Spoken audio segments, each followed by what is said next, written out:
Good evening, everyone, and welcome to What Ties a Nation Together. I'm Eric Beerbaum, and I serve as director of the Edmond Lily Safra Center for Ethics, and it's my great pleasure to welcome you to this year's Civil Discourse Series. Each year, the center brings together panelists with deeply different perspectives for a conversation in a pressing public issue. Our aim is not to stage a debate, but to model thoughtful disagreement, sometimes heated agreement, and to show how strong differences can be aired and examined respectfully and substantively. Tonight's question, what ties a nation together, couldn't be more urgent. As someone who works in democratic theory, I've been struck by how quickly discussions of national identity have veered away from civic ideals and sometimes towards rhetoric of ancestry, exclusion. And at a moment when democracies are struggling to define what citizens share in their core values, this seems like a core question, particularly vital right now.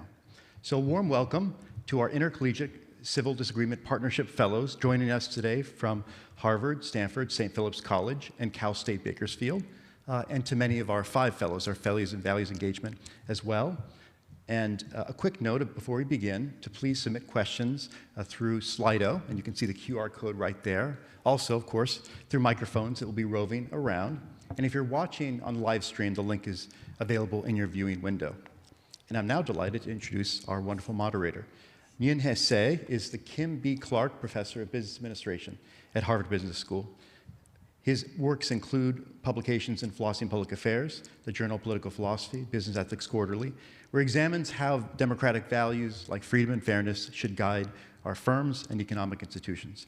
We also send our warm regards to General Laurie Robinson and Dr. Christine Rosen, who, through absolutely no fault of their own, were unable to be here this evening.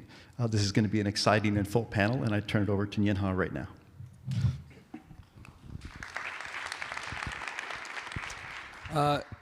Good afternoon, Eric. Thank you for the introduction, and thanks to all of you for joining us here, and thank you to our panelists.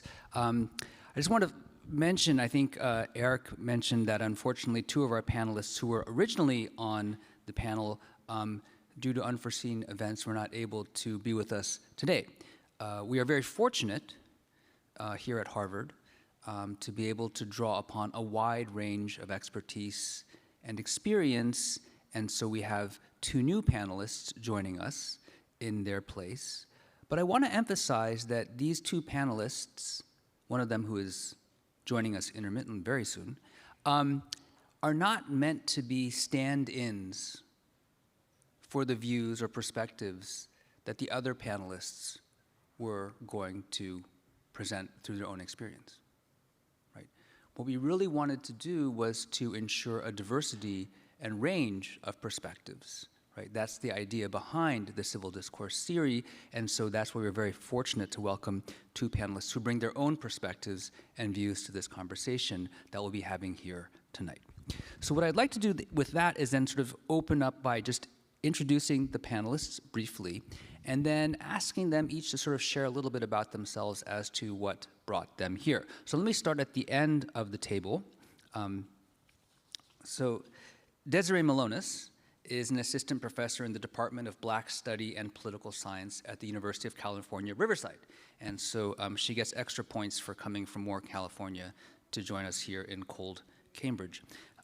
Her research focuses on the rhythmic and inductive aspects of racialized place, Black feminist new materialisms, and the politics of radical care. Her work has appeared in the Journal of Women, Politics and Policy, National Review of Black Politics, Meridians, Theories of Event, and Women's Studies Quarterly. She's also a co-principal investigator on a National Academies of the Sciences, Engineering, and Medicine Gulf Research Program grant that aims to co-develop environmental justice-focused curricular interventions throughout schools in and around Africatown, Alabama. Finally, Desireé is a 2020-2021 Woodrow Wilson Career Enhancement Fellow and an aspiring doula, I believe. Yes. So please join me in welcoming Desireé. Oh.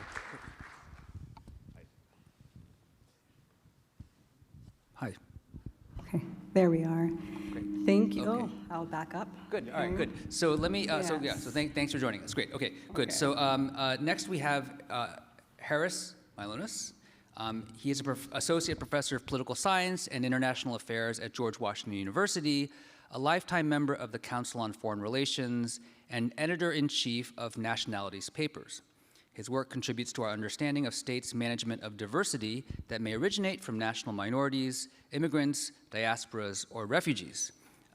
He's penned the award-winning The Politics of Nation Building, Making Co-Nationals, Refugees, and Minorities book, and most recently co-authored Varieties of Nationalism, Communities, Narratives, Identities with Maya Tudor from Oxford University. In addition to academic publishing, he made the award-winning documentary film Searching for Andreas, Political Leadership in Times of Crisis, and he also co-produces the podcast American Constitutive Stories in collaboration with Andrew Thompson, another political scientist at George Washington University. He received his PhD in political science at Yale and was an Academy Scholar at the Harvard Academy for International and Area Studies. So please join me in welcoming Harris Mylonas. Thank you. Let me just note that we have the same last name, by the way. Yeah. We just write differently. So both Greek in origin. Wow.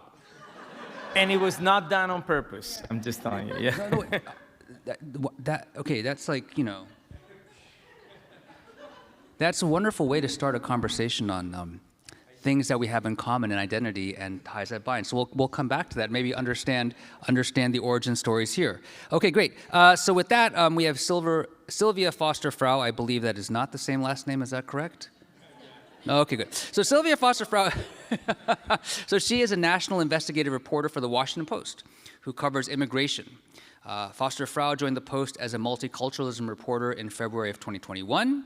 She writes about shifting demographics and contributing to coverage of mass shootings. She anchored 2 stories in the Post's American Icon series that focused on the AR-15, the rifle, which won the 2024 Pulitzer Prize for National Reporting.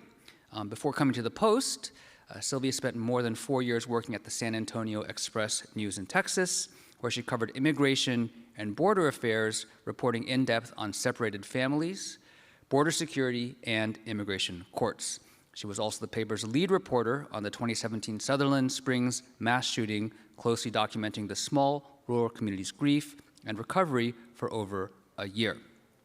This year, Silvia is joining us at Harvard as a Nieman Fellow, where she will study global and historic immigration and what can be done to improve coverage of immigrant communities. So please join me in welcoming Silvia to our panel today, too. Right. And Captain Connor Flynn, thank you very much for joining us. Captain Connor Flynn's commitment to a life of service was reinforced by educational, professional, and leadership experience acquired in 15 years as a military officer. After graduating from Andover in 2006, and Annapolis in 2010, he served as a conventional naval officer for 5 years, a psychological warfare planner under the Joint Chiefs of Staff for 4 years, and currently as an infantry officer in the Marine Corps with 5 years experience. He's led hundreds of sailors and Marines, served as an enabler within the Special Operations Forces, collaborated with leaders across whole of government and foreign allies, advised decision makers, and deployed 6 times to over 20 countries, including Iraq, Syria, and Afghanistan, conducting a variety of missions in support of national security. He has accumulated unique, valuable experience leading teams dedicated to public service and complex problem solving on the most challenging issues, including conflict and global competition. Please join me again in welcoming Connor Flynn. Great, thank you.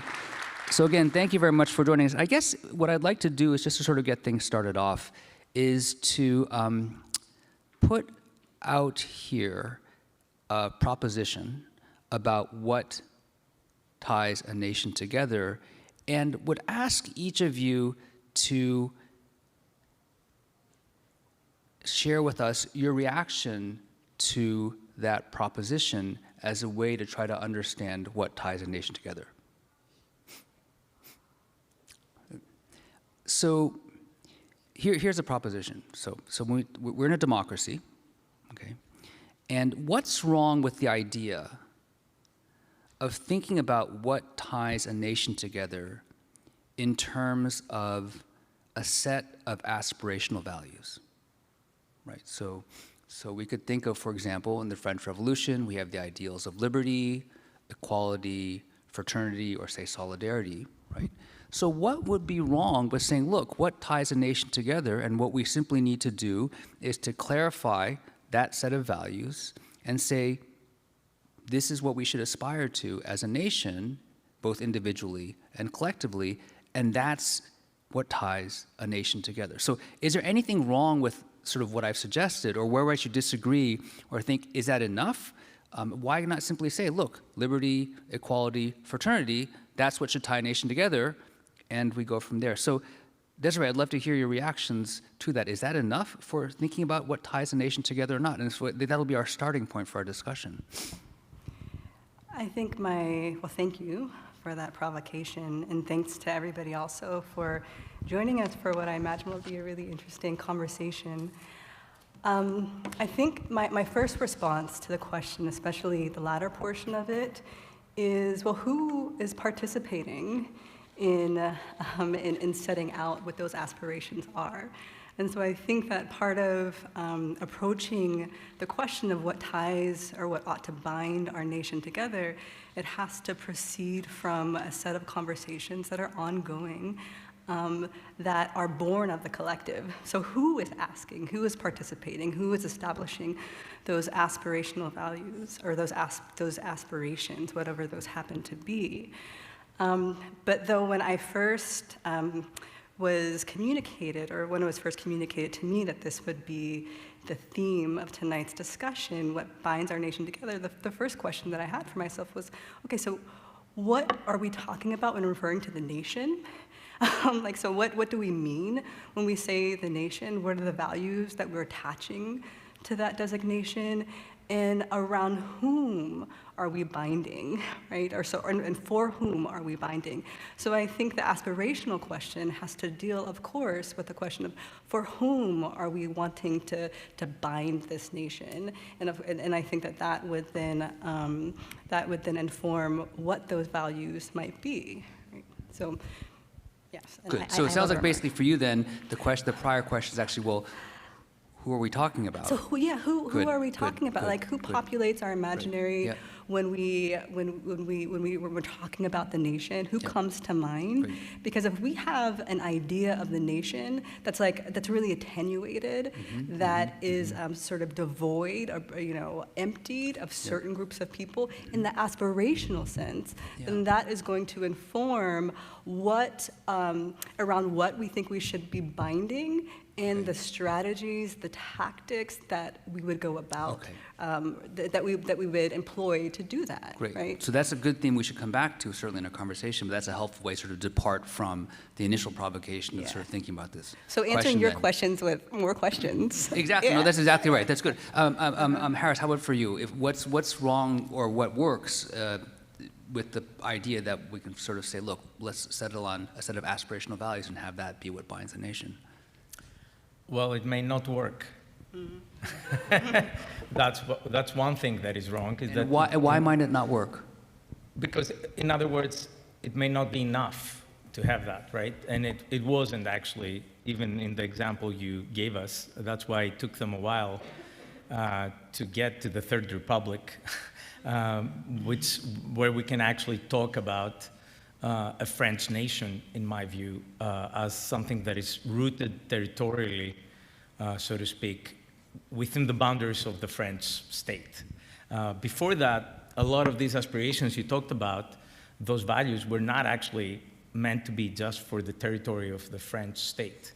They were much more broad in aspiration. I'm not an expert, but I can tell you that much on that front. So why am I going in depth in this example? Because I think the thing that brings together a nation or ties a nation together usually is either a common threat or a common set of opportunities, or an opportunity, so to speak. And values are important, not necessarily the values you suggested, which were just examples, I understand that. Values are important both to give meaning to that collective action to fight that threat, but also that can be important to get to some type of opportunity, be it a rule of law or property rights or what have you, that can ensure or I guess ensure is the best way to put it, that there is that opportunity. I'll just leave it at that, and then we can unpack it. Yeah. No, that's helpful. Thanks very much. So values aren't enough in some sense because you want something either in terms of opportunity or something more concrete or something there. That's helpful. Yes. Sylvia, how about for you? I mean, I guess speaking from a journalist perspective, my first reaction when you said that was, I feel like to have a set of aspirations, you first would need to agree upon a set of truths. And to your point, if you all agree on a common threat, which I don't think is, you could say is the case for today, but if you all agree on a common threat, then that's when you can derive the values and aspirations to begin building that. Now, whether that's like the only thing you need to build a nation, I agree. I think there's probably a lot more there. But that's, that's, I think, what I've been kind of concerned with and trying to navigate in our industry. Okay, great. No, thank you very much. And how about you for Connor? Connor, would it work to sort of say, look, let's focus on these aspirational values, and that's enough to tie us together as a nation? First, I just want to say, apologize for being late, and thank you very much for having me here today. I was a quick fill. I got a call about an hour and a half ago to fill in for the general.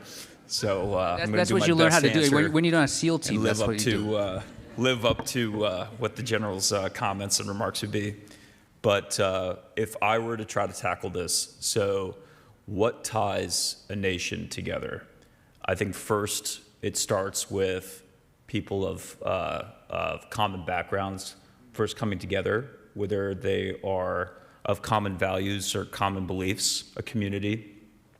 Once that community gets together, a leader must emerge with a vision that has the buy-in of the collective, and perhaps the collective would rearrange who that leadership is to find a leader that has a vision that has the buy-in of those people. And I think that what makes a community, cohesive to become a nation at its origin are those common set of values, character, and like aspiration. Is there disagreement in the history of a nation? There must be. That's the only way to drive progress. There must be disagreement, there must be debate, there must be dialogue, but there must be a degree of civility in doing so that they can continue to build upon that nation as opposed to divide it. Oh, good. So thank you. This is really helpful. So what I've heard here is that on one part we need to understand what's the basic sort of set of facts or truth that I think you're worried about, Silvia. Then the question is, would values be enough in some sense? And it sounds like what I'm hearing from most people is that sounds pretty thin in some sense. We want something thicker, whether that's sort of broader beliefs, sort of a common background. But then independently of whether those values are thick enough, there is a prior question of, well, then actually who are we including in some sense in the conversation about what counts as the nation that ties together? And I guess let's start with that question there. Right? Where do we start in trying to understand who is included in the definition of thinking about nation? So Connor, you sort of said, right, well, we take a group of people who have sort of a common background. So is it the common background that defines the nation, or is it something else that sort of defines a nation, like, say, for example, the simple fact of geography, as it were, which I think you've alluded to in the case of France. So Connor, is it simply who happens to be in a geographic space, or is it something else? I think it's a variety of factors. So, when you take a look at the origin of this nation, right, it started off very small, and then it continued to get built upon, right? And now we are a nation that's enriched with a diverse set of backgrounds, beliefs, values. But I'd say what really unites us is our ability to govern ourselves. And that is what kind of makes us very unique nation that draws people and welcomes people from all walks of life in every part of the world. So yeah, to kind of build at its origin, I think there has to be a common set of whether it's beliefs or values or background at its origin, and then as it gets built upon, that's where I think it gets more enriched with a diverse set of perspectives, beliefs, values, backgrounds. Yeah, how would other people respond to that question? So if we start with the origin story, though, right? Certainly if we think about the origin story of the United States, it's not entirely a very inclusive story, right? So if that's the origin story, is that where we start in thinking about what builds a nation together? And so I'd be interested to sort of hear your response, Connor, and open it up to the other panelists as well. So if I understand it, that at its origin, most nations start exclusive. I would tend to agree with that. I believe so, but I would open up to the panelists. I imagine there are examples in history of it not being the case, but I suppose it depends on how would one define a nation, Yeah.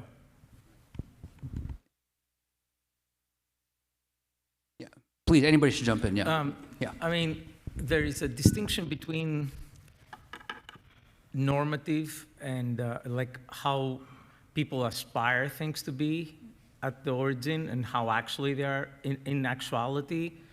Often there could be exclusion, but some systems and some nations are built on a potentiality, let's say, of being more inclusive. So definitely the Declaration of Independence has elements of inclusiveness, even though we're very aware of how exclusionary or how Christian or how white or what have you that situation was. But the promise was there of expanding that circle of belonging, as I like to call it. So that's one answer I would give. The other one goes to Desiree's points about for whom do we bind the nation together, and links to Connor's point as well about the community being necessary. And that brings us to something that I think Desireé is more able to go deeper into, but I will just raise it. There is a debate to what extent to have a community you need a pre-political community existing, which could be closer to what Connor called the community, be it a community of belief or a common origin or a myth of common ancestry or a reality even, real or imagined, let's say, commonalities. And in political philosophy, Jean-Jacques Rousseau and others have argued that actually, or have argued in a way that implies that a pre-political community needs to be there before we get a modern political community. But then you have people like Immanuel Kant and others who say, no, you don't even need that. And a lot of contemporary political theory, if I understand it correctly, sides with that approach, that you don't need any bonds, real or imagined. You can fully construct a community through laws or through a social contract, but not of the type of Rousseau necessarily, which builds on a pre-existing community. I won't go into the nitty-gritty of that, but I don't know how Desireé would think about that. Yeah. Thank you. And would you mind reminding me of your question?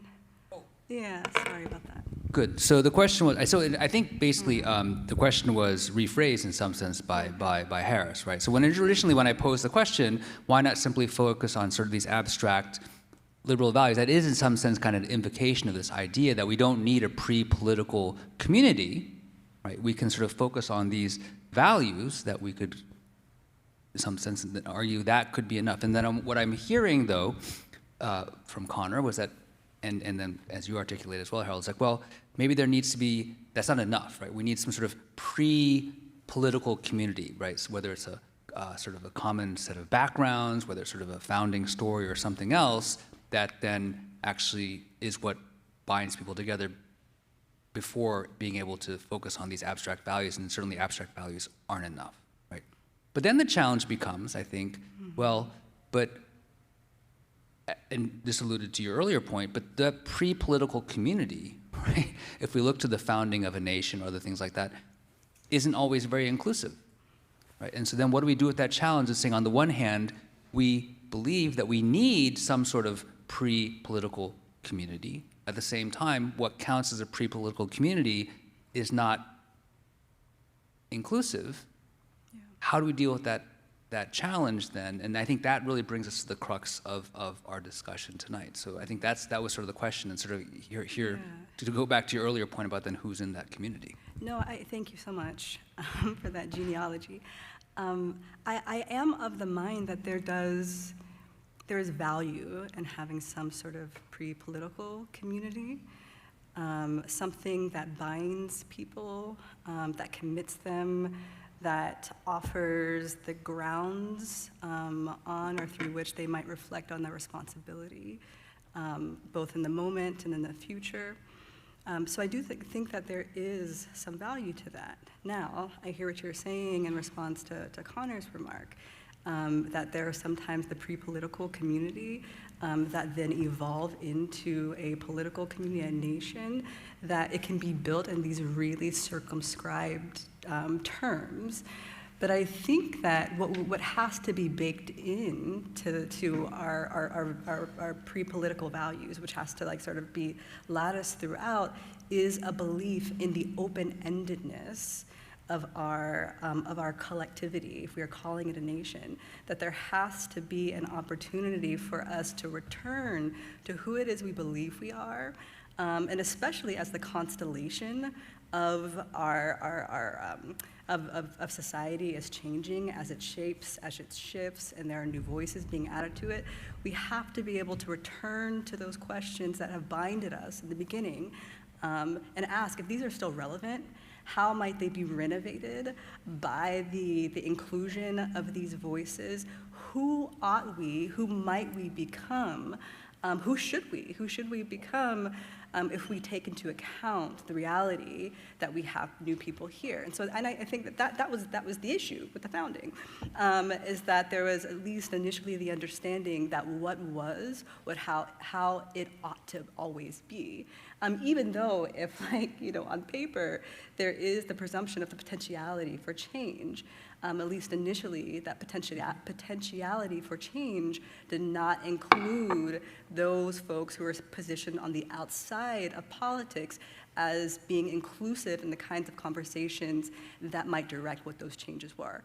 So I just think the recognition of open-endedness, of the possibility for amendment, of being nimble, all of these things, experimentation, that has to be a part, I think, of the value set. Yeah. Thank you very much. But part of who gets included in the community is up to the community. Sure. And this brings us to the question of immigration, right? Because immigration is in part about deciding who gets to be part of the community, assuming for the moment we settle on their own. So I guess I'd love to hear a little bit from your perspective, Silvia, as a journalist who covers this topic, right? What stories are you hearing out there in this context, and how do people think about this question of belonging to a community? Yes, it's funny because I was thinking, I approach this from such a more kind of just concrete way in writing these stories, Two thoughts came to mind. One was, a lot of the critique about immigrants and immigration in this country is about whether or not they're contributing to society. And I wonder if you all might have ideas about whether, the contributions to the nation is a requirement or is important in kind of nation building itself, since that is so often the critique used against immigration. So yeah, at first, I guess I'd like to hear what your thoughts are on that.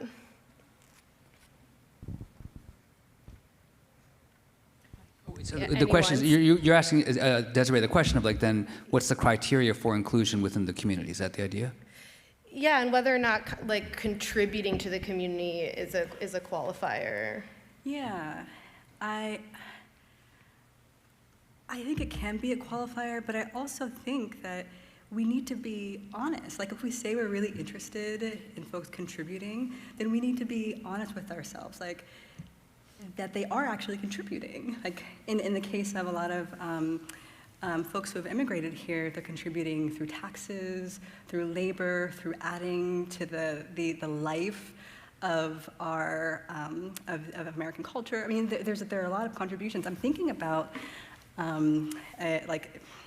I do think this is concrete. I'm thinking about Anna Julia Cooper, who was writing in the 19th century, and she made this argument as well about Black people who were contributing mightily to the United States, and yet their contribution was being denied.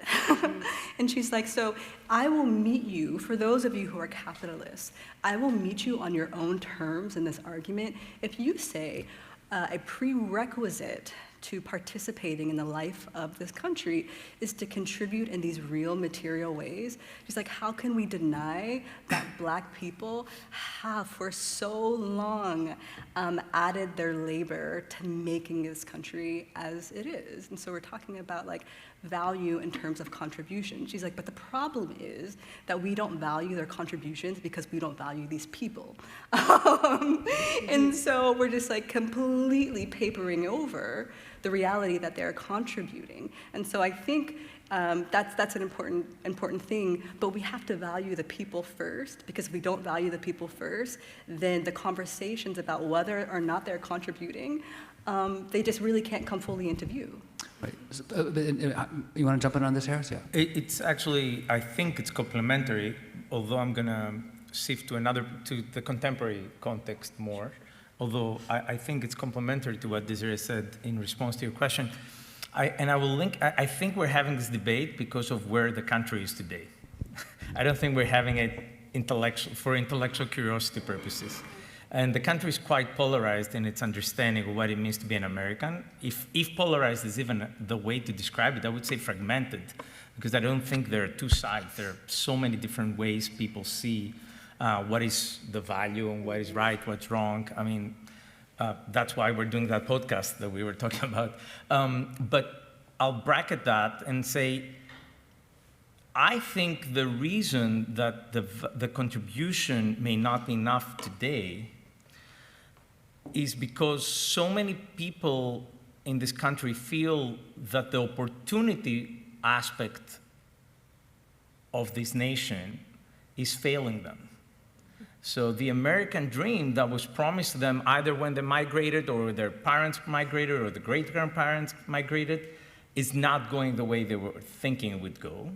They think their children are going to have a harder time than they will.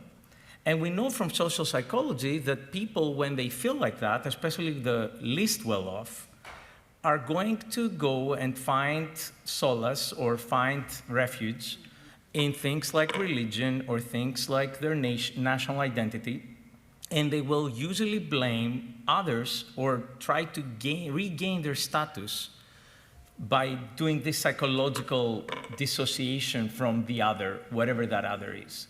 And neglect, and I think that's where it links with your point very well, although it's a different context, it then takes out of the question of whether actually there is contribution in the real economy, because if I don't see it in my pocket, if I don't see it in the supermarket, if I feel still the American dream is not working, so the opportunity aspect of the bargain for the nation to exist in this case, right, is not there. I'm feeling this social contract is sort of broken, and I need a remedy. Good, but even if it weren't broken, so one view say, look, okay, so if it weren't broken, then this issue of what ties a nation together doesn't become as salient in people's minds, right? That's possibly true. But I think there are some people who would argue, right, that even in the absence of the problem that you described, there still is this question of what binds the nation together. That's exactly what we talked about earlier about the pre-political idea of the pre-political nation or state or community, right? So that question is still there in some sense, right? So let's come back to the moment. Let's say that maybe, okay, is contribution then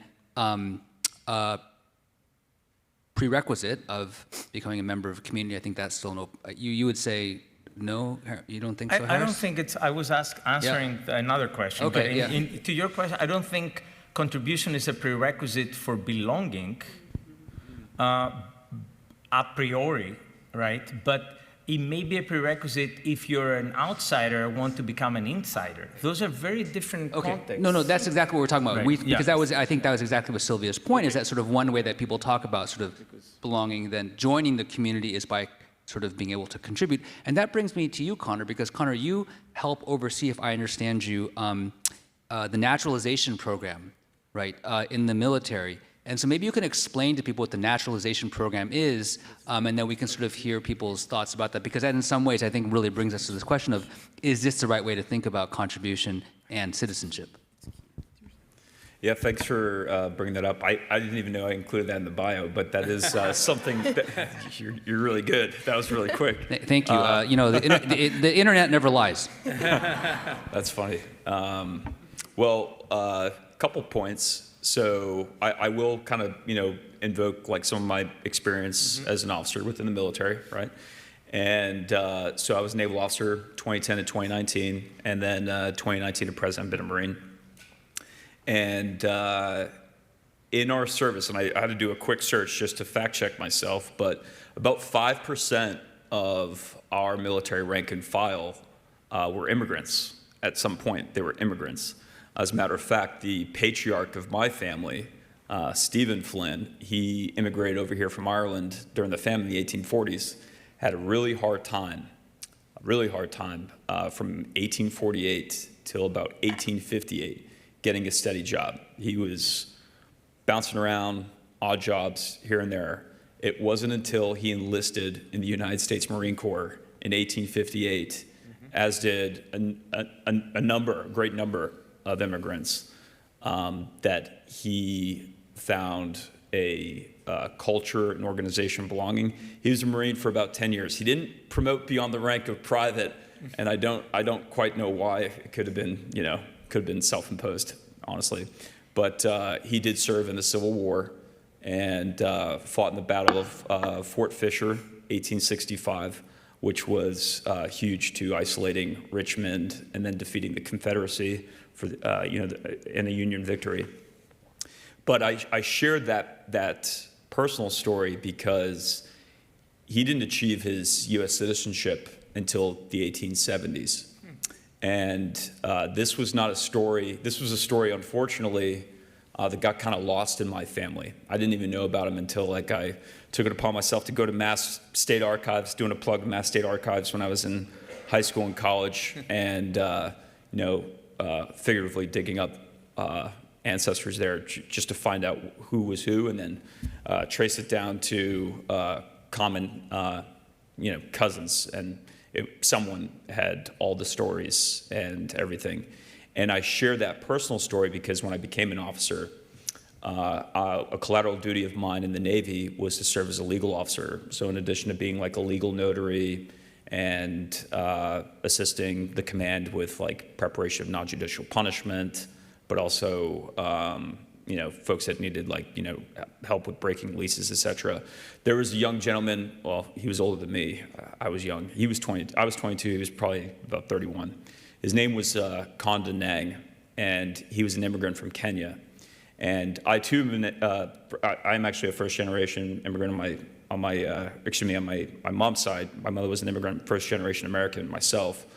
When I met Konda and he expressed to me, hey, I was able to join and enlist in the Navy, because I had a green card. I'm on the enlisted side, but I have a degree. But my wife and my children are still in Kenya. And I said, how long have you been in the Navy? And he said, I've been here on the ship, USS Princeton, for a year. Now, mind you, this is 2010. And I was like, well, this can't stand. I mean, this was my third month on board. And I made a point to first naturalize everybody on board, to make it a all-American ship, USS Princeton. And then when I went on to my second, and I made a promise that any unit I belonged to, as best I could, would become an all-American unit.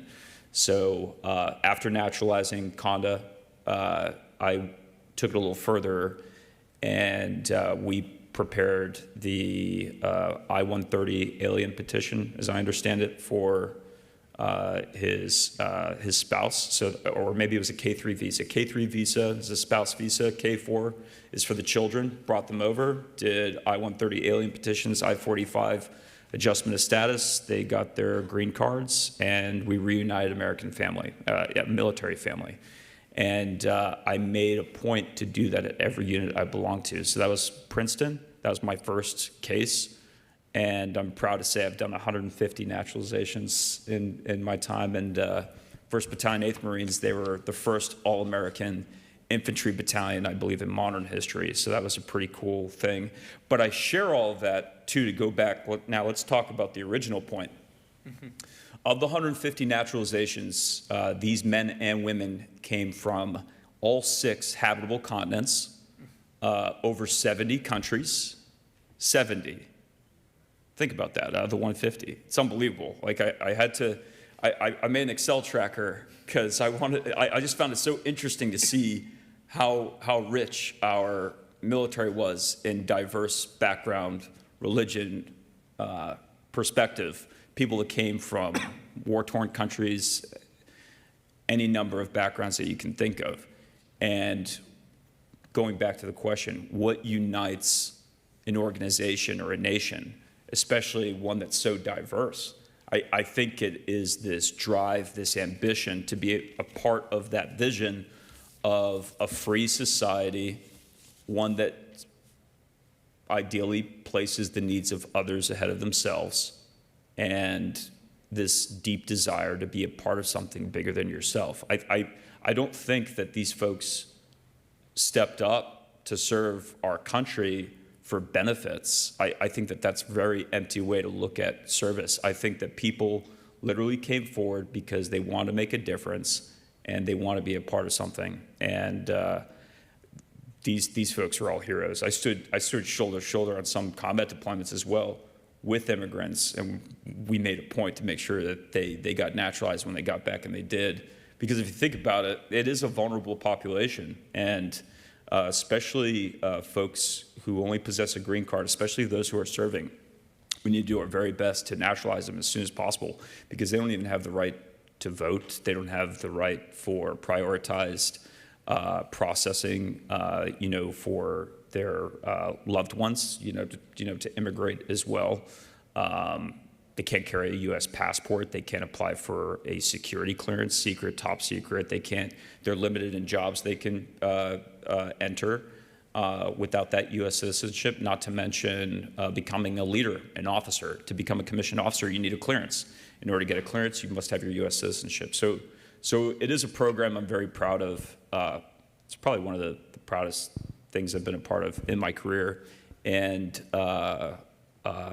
some of those guys we've naturalized now are special forces operators, commissioned officers, intelligence professionals, and they have families of their own that are back here in the country. So I thank you for bringing that up. I think that it certainly ties to the greater question of what brings us together. So. Right, so certainly, thank you very much for sharing that.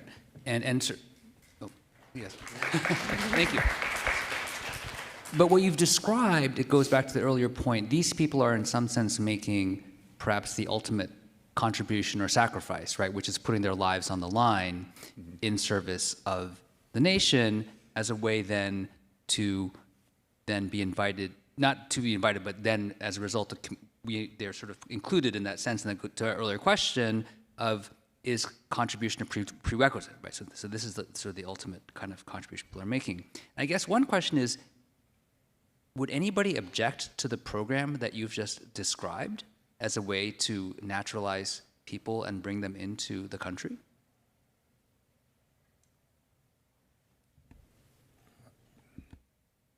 Could you ask that one more time? So, right. In other words, to naturalize someone, right, so that right. they could join the military? So basically, we've brought in these people. Right. They've is there any? Have you ever heard any objections to this process? I think I think you're mixing the two. So I think what you meant to say, would there be an objection to supporting someone to immigrate to the country so that they could join the military?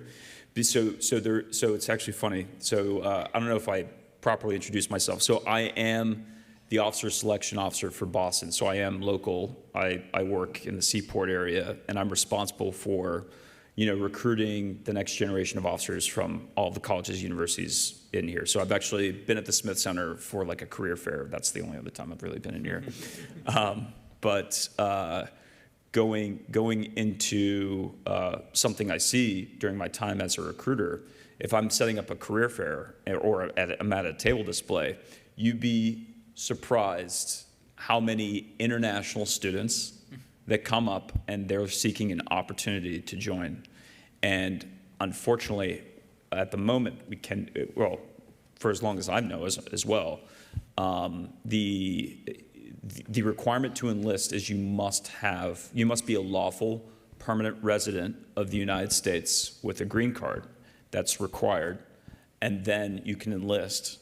And then to become an officer, so that's the other part. The naturalization program for the longest time during a time of war has been 1 day of honorable service. So after 9/11, the executive order at that time was 1 day of honorable service would allow you to apply for U.S. citizenship. If you are a civilian, you have to wait 5 years as having a green card to apply for U.S. citizenship, or 3 years if you are married to a U.S. citizen who has been a citizen for greater than 3 years. Those are the two ways. You beat all of that if you raise your hand, take an oath to the Constitution, enlist, and you serve. You're eligible for 1 day of honorable service so long as it's a time of war, of hostilities. In peacetime, I believe it's now, I'd have to look at the definition now. I think it's the Immigration Nationality Act, but it's during peacetime, I believe it's 1 year of service before you can, so you'd have to fact check me on that. So international students, folks that are here on a work visa or seek work authorization, they're not able. Previously, there was an act called Military Accessions Vital to National Interest. It was called MAVNI. So if you had a special skill, say in the height of the war of Afghanistan, if you could speak Dari Pashtun, or you had a critical linguistic skill background, we could work towards accessing you into the military. And as I understand it, you would have gotten a green card, would have had a path to citizenship. MAVNI has been discontinued, but it's all need-based. If a need is required, I imagine there would be a movement to establish something like that again. So I am limited. I can't really comment on, like, say, policy or what have you, but would someone oppose, I think it just depends on need. Would someone oppose someone be able to immigrate here to get a green card for the purpose of joining the military? You would have to ask the decision makers that question. But at the moment, as a recruiter, we can't work with you until you at least are a lawful permanent resident. And then for my program to be an executive leader post bachelor's, master's, PhD, law degree, you have to be a U.S. citizen to qualify to be an officer for a security clearance purpose only. So this is based in part on a question from Slido, is that in the answer from you, then it seems like what is the idea of national identity then that justifies this path to citizenship, and why not extend that to other ways in which people might be contributing? So I guess we sort of open up the panelists and sort of what's the implicit sense of the national identity or service? I think for you, Connor, it's basically sort of serving the nation in that way. But I guess if we sort of extend it, what do we see then underlying this program as sort of what the presumption is about that pre-political community, and would it extend to other areas as well? So I'd love to hear what other people would say about that, extending that program. Yeah, please, Silvia. I just had one thought. Thank you for sharing all that. That's super fascinating. I'd love to talk to you afterwards. I think, in addition to your comment about it being kind of the ultimate contribution, right? To me, it strikes me that those units are also very powerful in groups.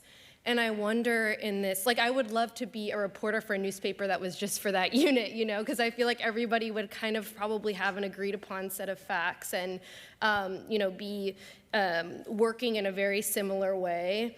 And I just am wondering, you know, in this country that is so much more fragmented, like whether those kinds of policies are possible at a big scale. One of the things that we talked about a lot in the latest Trump administration's actions against immigrants in the interior of the country was that, you know, previously, when the Trump administration mostly focused on the border. For a lot of Americans, the border is kind of a farther away concept, except for the people who actually live on the border. It's not something that's you're going to run into in your everyday life and affect you, where these interior enforcements are more likely to affect more Americans, though there's still obviously a lot of historical segregation that I think keeps people in their bubbles. And so, yeah, I guess I'm just interested in how that particular policy, you know, I think it is a lot more, it seems to be more successful. I'd like to hear from the experts too, but when there's such a cohesion there of a group of people that, you know, have, it seems about like agreed upon set of facts and agreed upon values, mission, all of that. But in terms of your reporting with the various people you've met with, there are lots of people who are immigrants or here and engage in other kinds of contribution to the country, right? Not necessarily over here. Wouldn't they also want a path to citizenship in the same kind of way, do you think? I mean, for sure, I've talked to many immigrants who would love to find a legal pathway to be able to live here and vote and participate more fully. I mean, most of them already are paying taxes, and many of them are working, just not legally. And so, yes, many that I've spoken to, you know, would like that opportunity to participate, or are, you know, in a backlog that's, you know, 10 or 15 years long as they wait for their process. But there are also, you know, legal immigrants and recently naturalized people who don't necessarily agree that we should be opening up legal pathways. And so, you know, I think it's not like all of the immigrants I talk to have the same opinion, or recently naturalized people either.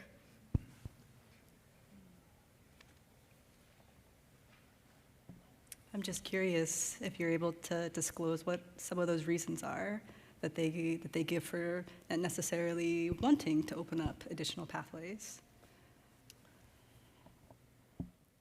I think, let me think. I think one of the reasons is that if they were able to do it, then other people should be able to do it. And so if you're unable to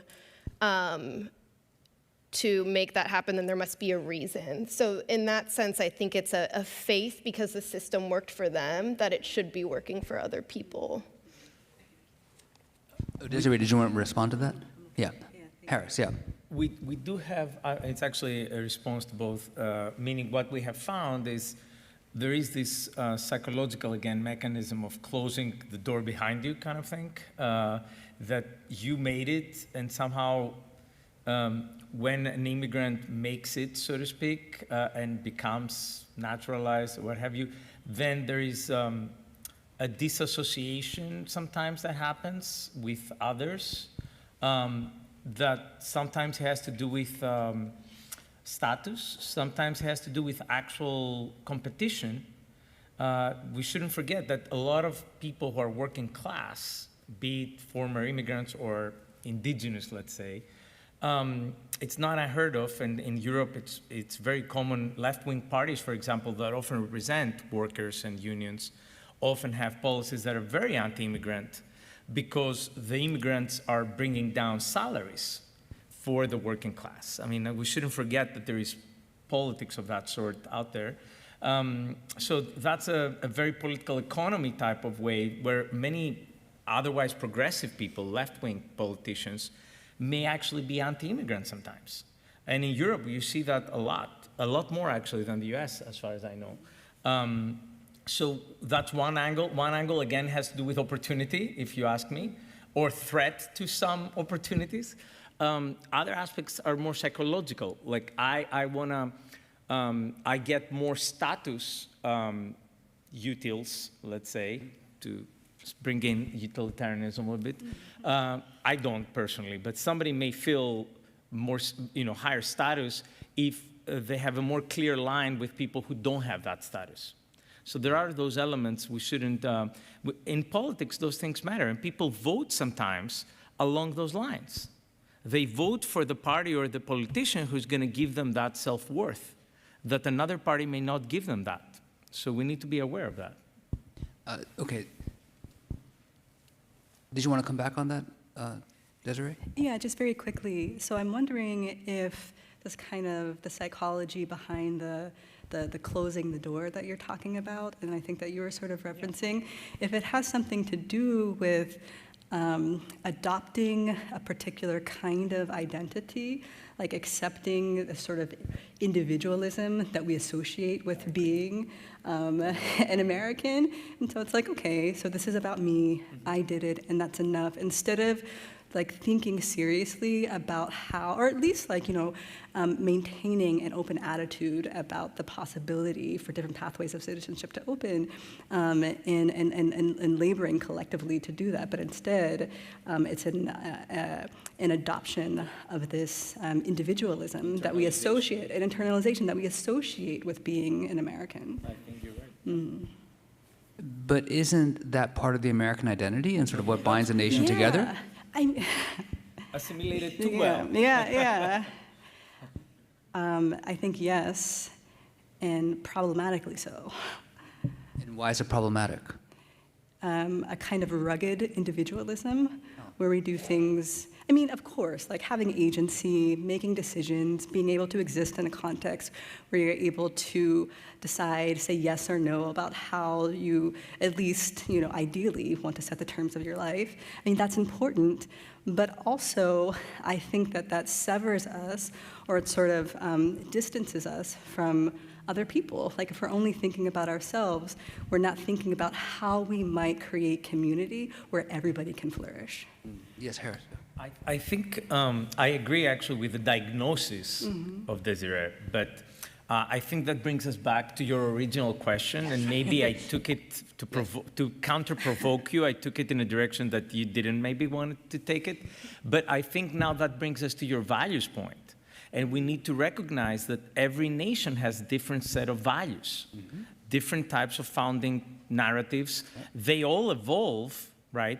And Connor, I think, suggested that there was an evolution, even in his own community terms.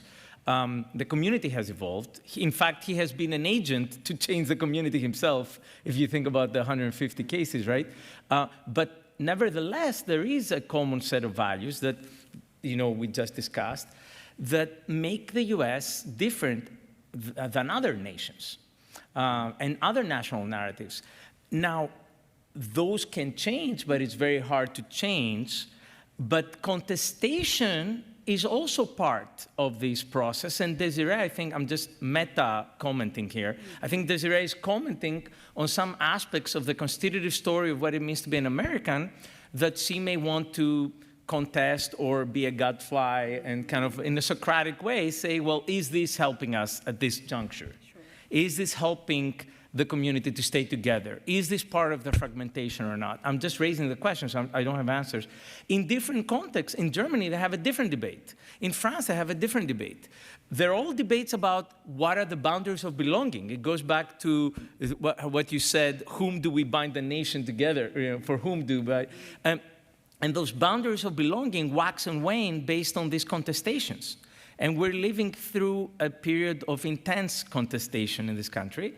And I think you're just hearing different articulations of directions it could take, I think.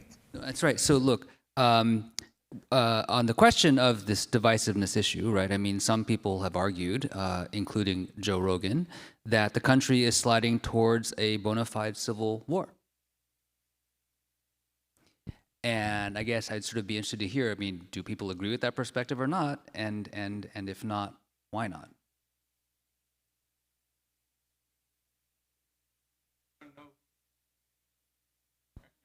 I would certainly hope not. Yeah. Although you have the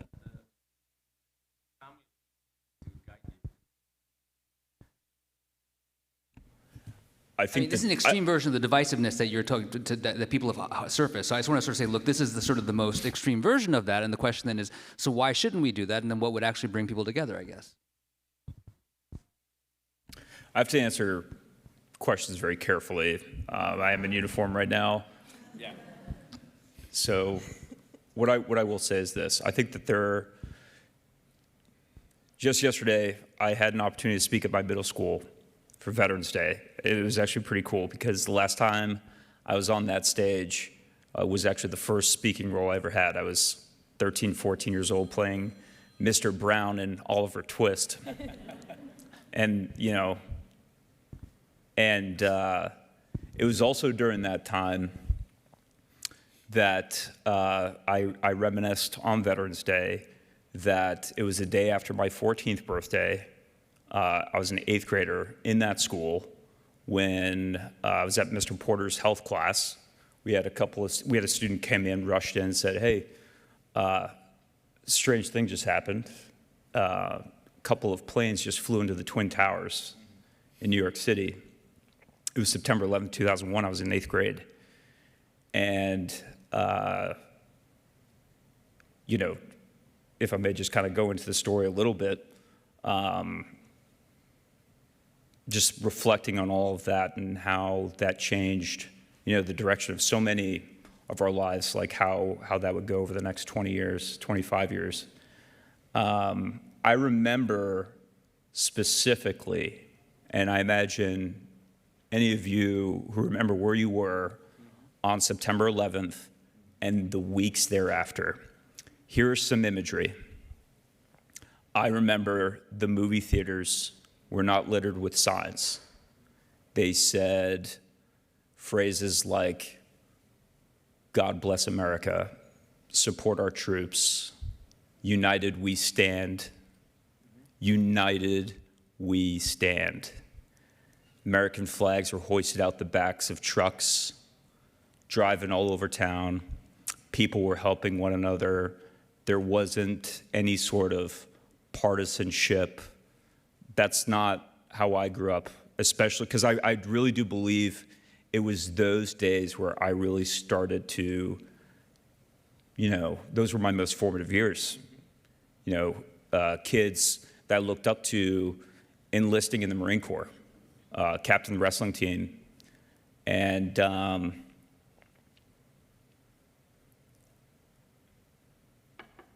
I think that those were some of my proudest moments of being an American because of how compassionate, empathetic Americans were towards one another, and the sense of unity, which is entirely possible.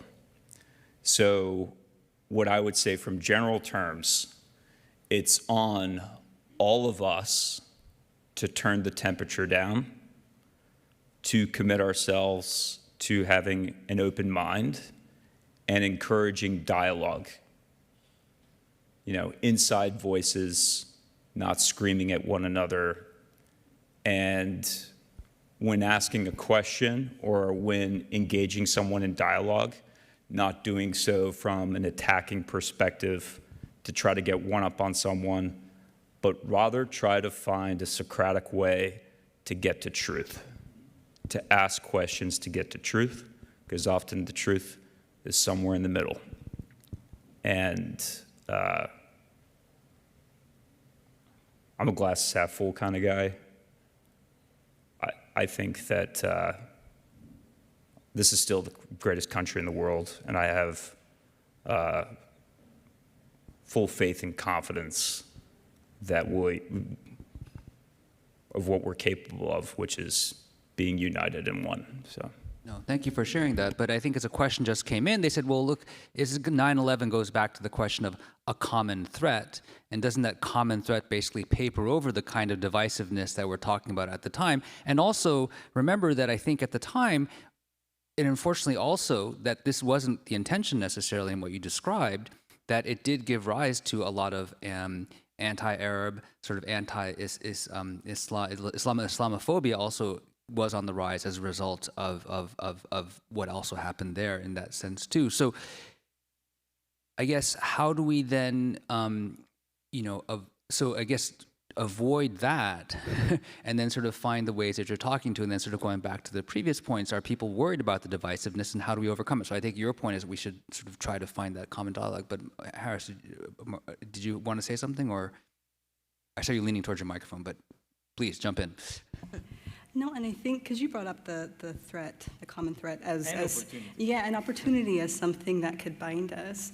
And I do think that the common threat was binding, but part of the reason why it was binding is because it helped to crystallize our American values in an exclusionary way.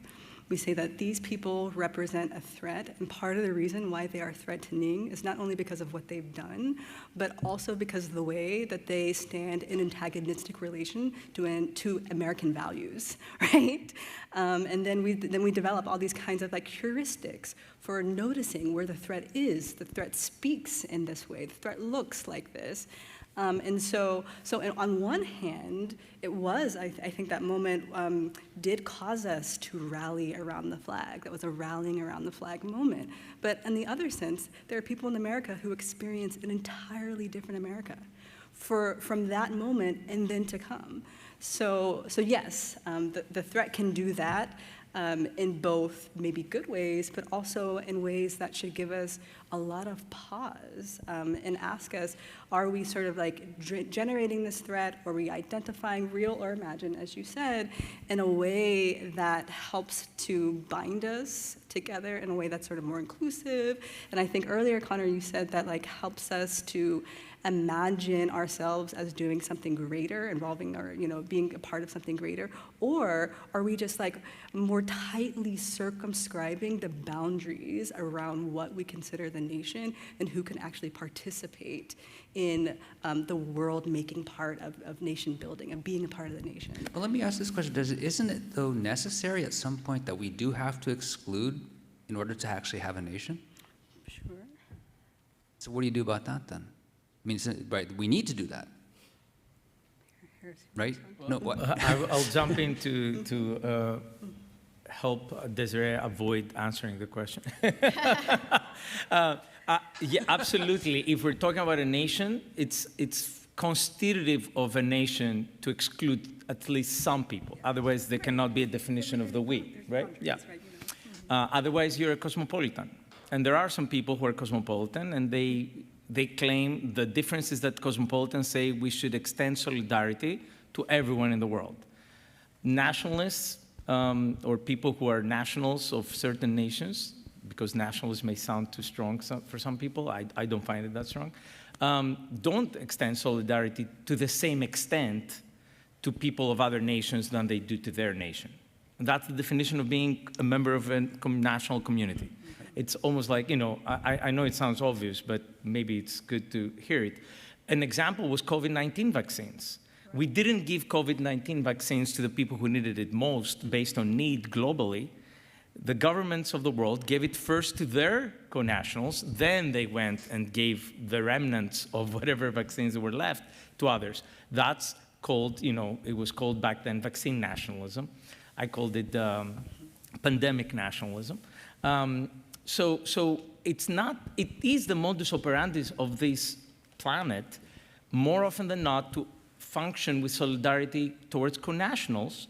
And I had just arrived in the US actually for the first time 5 days before 9/11. I was in Chicago, and the Sears Towers was closed down the next day, and nobody went to work. And I remember waking up to this news, and it was a very, very intense moment. I was just starting grad school at the University of Chicago then. And I was doing a radio show, I remember, and we were playing every half hour, we were playing public service announcements for people to join the military. I was playing George W. Bush's voice over and over again with the little snippet from that speech he gave in Congress. Basically, that was the spirit of the time, and I completely remember what you're talking about. I also remember what you're saying, in the sense that we do have Farouk Khan living just above a few blocks above University of Chicago, and there were some tensions the first days, but they quickly quieted down, actually, in that, in my experience there, although that may have had lingering exclusionary kind of boundary-making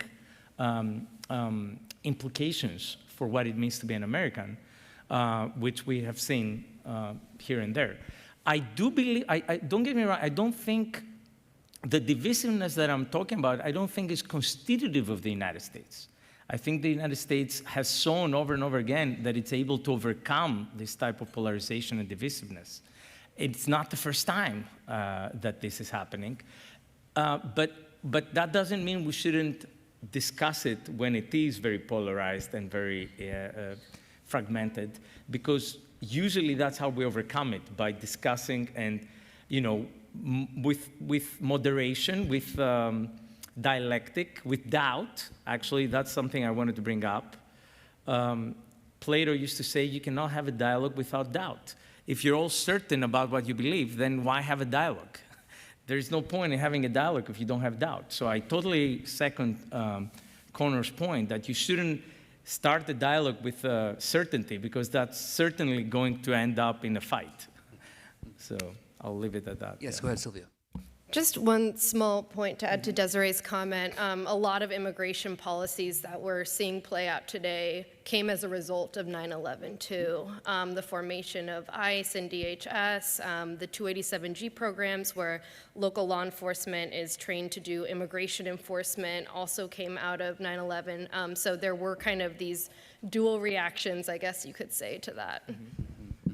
Yeah, no, I think that's right. So, but that then brings us back to the question of, okay, so, you know, we have to identify what this common sort of, what is that commonality that then allows to both on the one hand, right, create enough of a distinction that we can say this is the nation, and then at the same time, also at the same time be sufficiently inclusive to be able to ensure that circling around the flag isn't become, right, a way that is exclusionary in that kind of context. So that's, I think, we still haven't quite identified what that is or should be, but I think that's kind of where we're all circling around.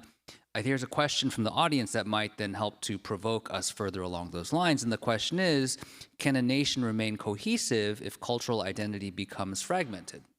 We're sort of focusing on that. So, do you think the large-scale immigration we see in the United States allows us to remain cohesive as a nation, considering assimilation isn't required here as in other countries? And what then would assimilation look like? Just briefly to what you first said, I think what unites Americans, and again, everybody can give their own answer, is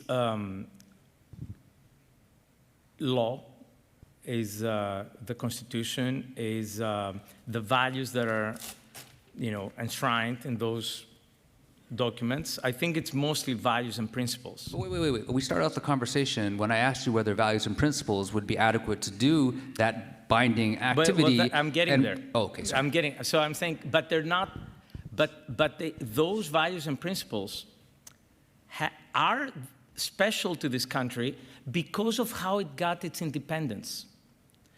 I'll venture to articulate a hypothesis that I haven't tested, but I think it probably would be corroborated in most cases that I can think of. The way you get your independence, the way your founding moment operates, so to speak, who you're fighting to get your independence and along what cleavage you're having this fight determines what unites your people. And the reason why the United States was created was because the Englishmen were not enforcing the rights of Englishmen in this part of the world. In fact, the claims, if you read the Declaration of Independence, is that law is not applied the same way in the United States or in the colony back then, in the colonies, as it is in the mainland. So law was, the fight was over law and the enforcement of law. And that's why I think this is a very important thing to remember. And many people who come from Kenya, from Greece, from wherever, all these countries that we can think of, we come because in our countries often the law is not respected. Oh, I see. Okay. We come because I cannot get an opportunity to become a professor at the age I became here because I have to hold someone's bag and say yes sir every day, and I don't know, I won't go into details of how things work in other parts of the world. Well, here you have the belief that meritocracy will be the way it's happening, rules are going to be followed, and actually, in my experience, that has been my experience, so that's why I stayed. Okay. So that goes to my opportunity part, right? So you see, other countries, though, were like Greece, my other homeland, was created vis-a-vis fighting the Ottoman Empire, a Muslim, country, Muslim-based society. So the cleavage was more about religion. So orthodoxy, Christian orthodoxy, is part and parcel, or has been, of Greece, for better or for worse. But that's because of its founding narrative. The founding cleavage was one of those. It's not the only one, but it's one. I'm trying to tell you that the American experience is not the same as many other countries. That's what I'm saying. So we can't extrapolate in general. That's why I stopped you when you talked about France, right? Because the values vary so much. There's so many varieties of content of nationalism around the world. We use the same term, and that's a misnomer, so to speak. Okay, so but for you then, so assimilation is involved sort of adherence to the rule of all and some version of meritocracy. That's sort of what makes America commonality. Desireé, would you agree? I'm interested in hearing the first part of that question again. Around the first part of the question was that, right, so the first part of the question was, do we need some kind of assimilation to the United States for it to be able to have this sort of sense of common nation? And I think Aunt Harris was suggesting, well, actually, maybe law can serve that function, or the idea. No, I understand. No, that was the question was specific to the United States, and so that I guess do we have to have this kind of assimilation as exists in other countries, and then what would people be assimilating to if we do need that? Yeah, I think for me the assimilation would be like not a flattening or an ironing out of differences. I mean, that's what I think about when I think of assimilation. But I think the assimilation would have to be to a recognition, or at least as I believe it to be, the United States as this pluralistic nation that can hold all different cultures, people coming from all different nations. And that in the assimilation part, I think, which connects to something that you were saying, is that we assimilate to the idea that within this pluralistic context, everybody has equal standing under the law. All are conferred rights and privileges coextensive with citizenship or being in the United States. Silvia, how would you answer that question about is there a need to assimilate, and if so, what would it actually be with regard to the commonality?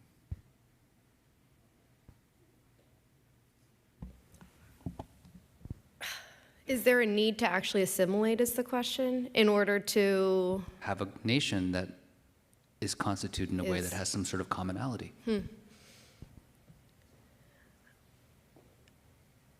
I mean, I guess, I don't study these issues, but my only thought is like, if we've been a nation so far and people have not fully assimilated or maintained different cultures and different pockets of society, I guess I wonder,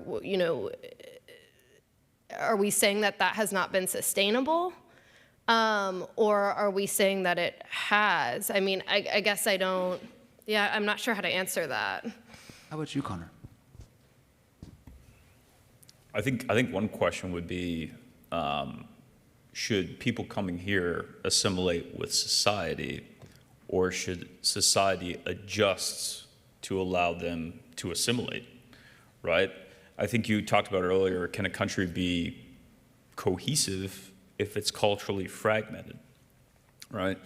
So I think that there is kind of a drive, or there's a bit of a push to adjust society to make it easier for folks to assimilate. I think that's an open-ended question I don't quite have an answer to, but what I would say is this is a free society. If people choose not to speak English, there's no one policing that and forcing people to speak English. But is there an expectation for there to be laws in place to change the national language?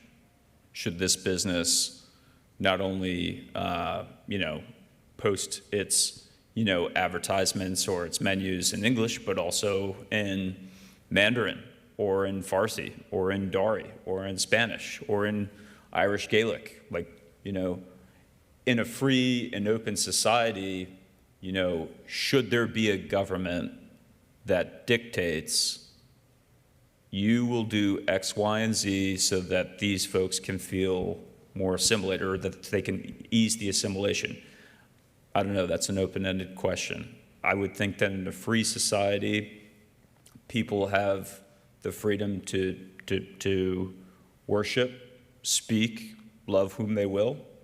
And should there be an expectation for another individual who is also free to have their own belief system, who is also free to run their business as they see fit, should there be an expectation for them to adjust to make others feel more comfortable? I think that is all part of the national dialogue right now, right?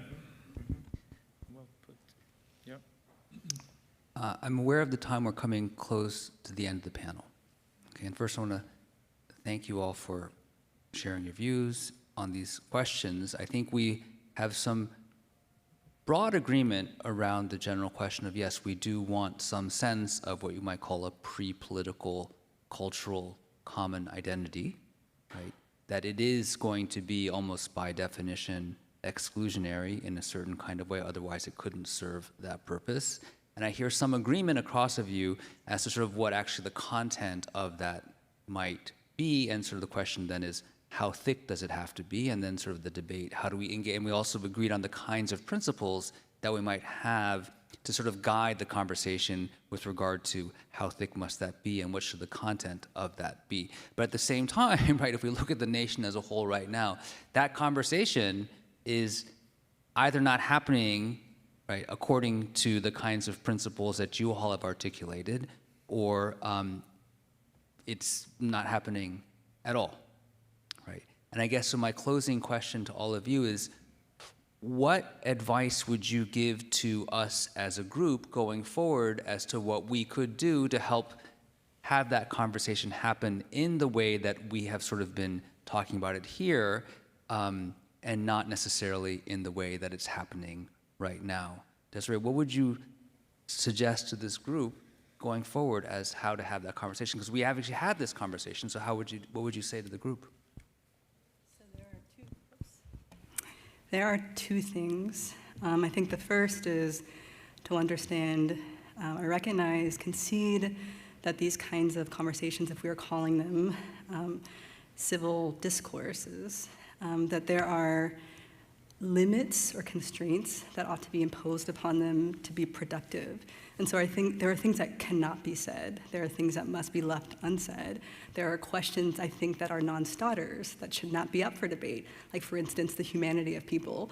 Like, if I enter a conversation with you and I don't take seriously your humanity or the belief that you should live in a context with dignity, there's no basis for conversation. And so there has to be some limits around that.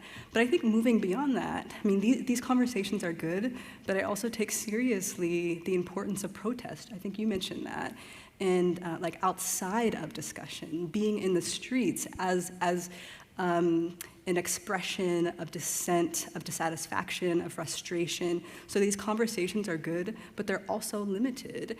And there is value as well in heeding the kind of lessons that can be learned and looking historically at the transformations that have happened because of protests, because of people expressing themselves in ways that they needed to, and sometimes because they've been situated on the outside of politics and had no other choice but to do so. So I'll end it there. I hope you're all well. Good. Harris, how about you? Yeah, I think first I'll repeat, enter conversations with doubt. You need to have doubt in order to have a good dialogue. Many times we enter conversations only when we have very clear views and set views, and I think that's counterproductive.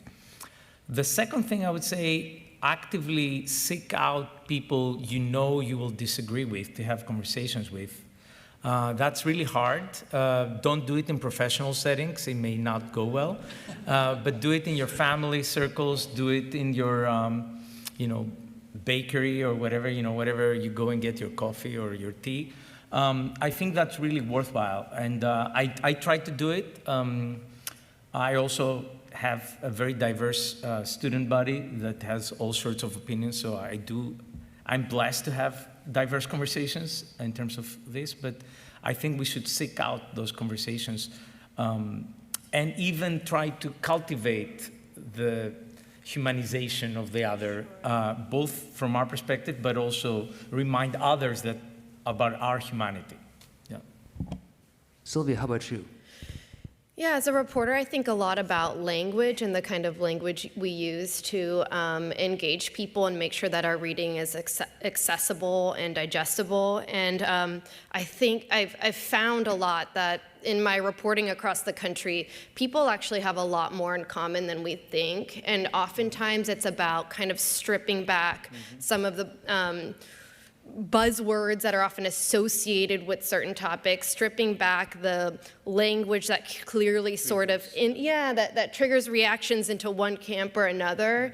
And when you really like kind of clear that out and talk to people, it's amazing how much people have in common, whether it's immigration issues or gun issues. And then my only other plug is that, I would encourage the audience to support local news. I worked in local news for a long time before I came to the Washington Post, and local news has been decimated by the proliferation of other digital media. But there have been studies that show that corruption increases when local news is gone. Voter turnout is reduced. There's fewer candidates and campaigns and races when there's no local news. And so if we're trying to kind of like create a democracy and create just more engagement with people in general, local news is a really good way to start. Great, thank you. And Connor, I know you already mentioned sort of the idea of turning down the temperature, approaching things in a Socratic way.